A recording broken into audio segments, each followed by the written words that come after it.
Monday, November 25th, 2024. Just got done watching Monday Night Football. Ravens beat the Chargers in a game that wasn't all that close, despite a one-score final. The Harbaugh Bowl, little brother wins. John beats Jim. Maybe this will urge Jim to get rid of those pedophile frame glasses. I don't know why those are a thing, but I yearn for the day that those go out of style. Just don't know what drove people in circa 2017 to want to leave the house looking like Jeffrey Dahmer. I don't understand it because most of them aren't even prescription. Even if they were, you have to go out of your way to get those in prescription. If not, I don't see the benefit in looking like you belong on numerous different watch lists. But I thought they would be a one-time thing in the summer of 2017 and we wouldn't see them again, but somehow they seem to get more and more prevalent over the course of the last 7 years. Capped off last night by watching Varsity Blues and then finished with Uncle Buck, one of the all-time great movies. It's amazing too how that cast really took off. Uh, Macaulay being Macaulay. Gabby Hoffman was great in that too. Maisie. She's in one of my more recent favorites, Come On, Come On, which more so than anything is just kind of a film about life and getting through it. But it was nice that they turned out great considering how many child stars just crash and burn at some point. But they seem to have managed pretty well. It was nice to see Macaulay Culkin lean into the Joe Burrow imitation for Halloween, giving the people what they want with that one. What I did notice from that, though, that goes overlooked is last night I think I might have found one of the most underrated IMDb pages ever. Maybe it's bias. I'll admit that she's in some of my all-time favorites, but I don't know of too many IMDb pages with as much juice to them as the late Suzanne Shepherd. She typically plays a limited role, but she makes her screen time count. Uncle Buck, you'll know her as the principal. If you go through the list of films and shows she's been in, it is unreal. The timeline, too, is equally impressive. Uncle Buck was only her third film that she was in at all. And then she followed that up a year later by appearing in Goodfellas. She was in the original Law and Order, the original before seemingly everyone was in Law and Order, in episode 1990.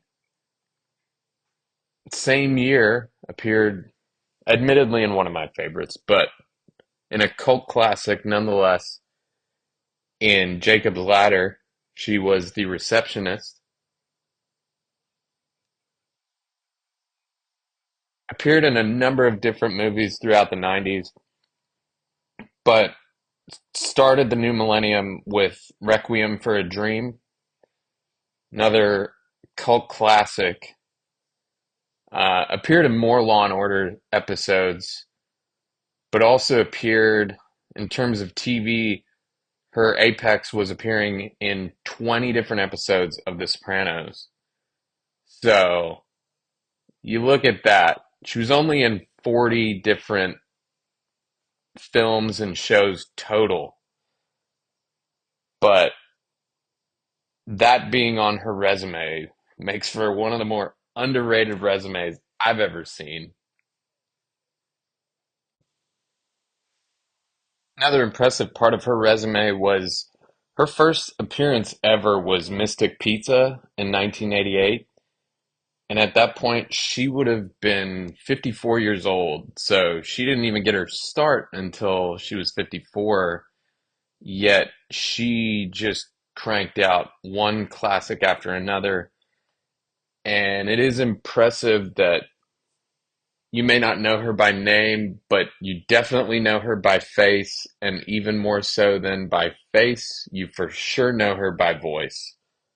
If you just hear her voice once, if you've ever seen any of those that I previously mentioned, your ears perk up when you hear it, and you're like, I know who that is. So shout out to Suzanne Shepard for an unreal IMDb page and career. In tonight's background, I've got on another all-time classic in Mrs. Doubtfire. Amazingly, it's on MTV. I, for one, didn't necessarily hate when MTV became more than just music videos. Granted, if it was that or now, I'd definitely prefer just music videos, but I think people forgot some of the hidden gems MTV had for a while. Some of them were just trash TV classics, which are okay sometimes. They can be all right, but some of them were actually really good.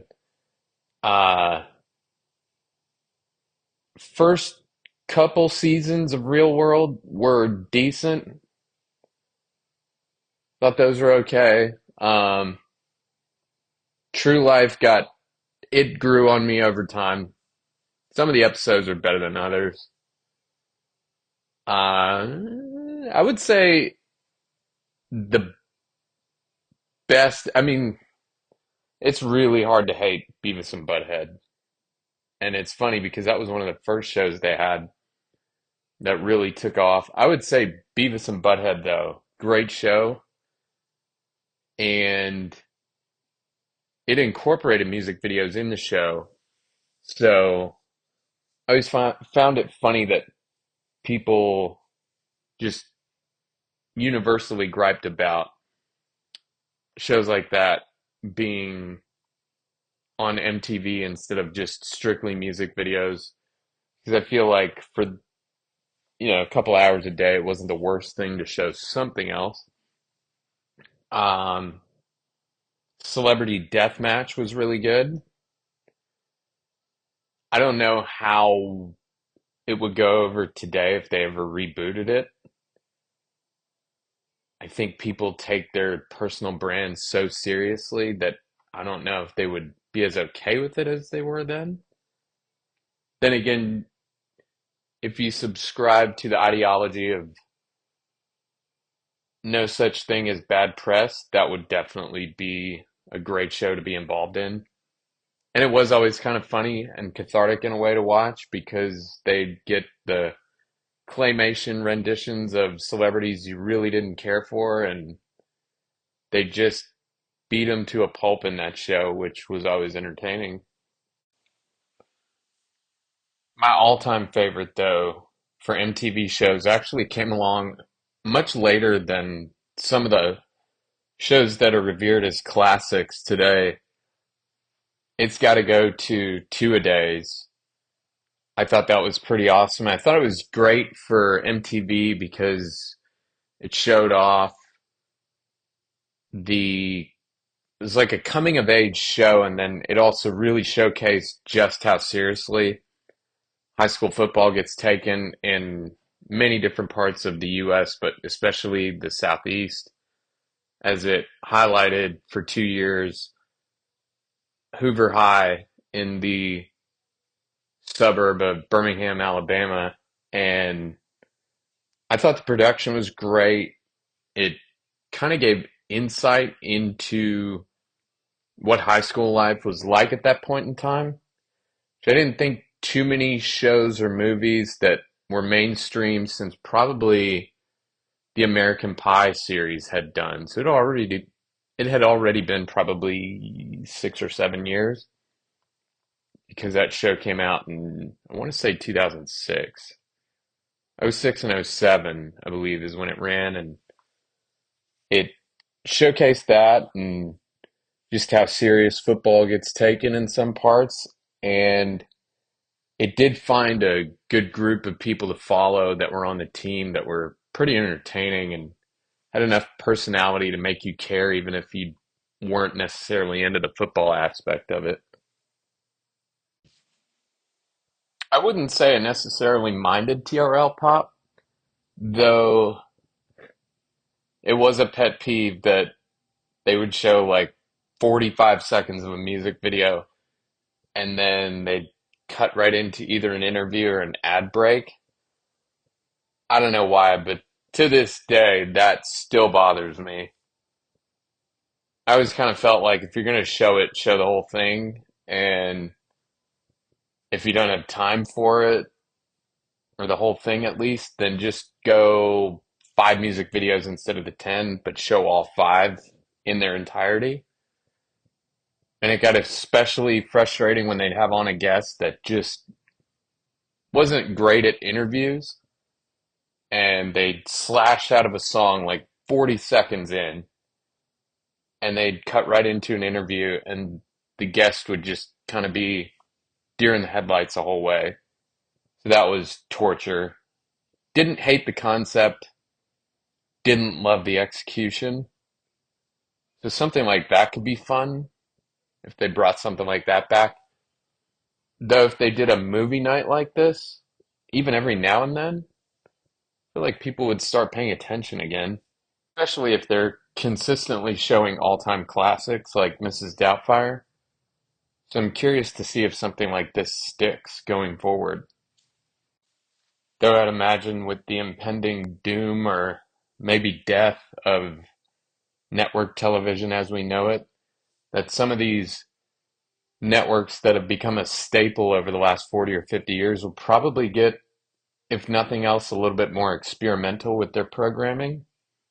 So I wouldn't doubt that you'll start seeing stuff like this become more common, at least for a while. But it would be nice to have a reason to watch a channel.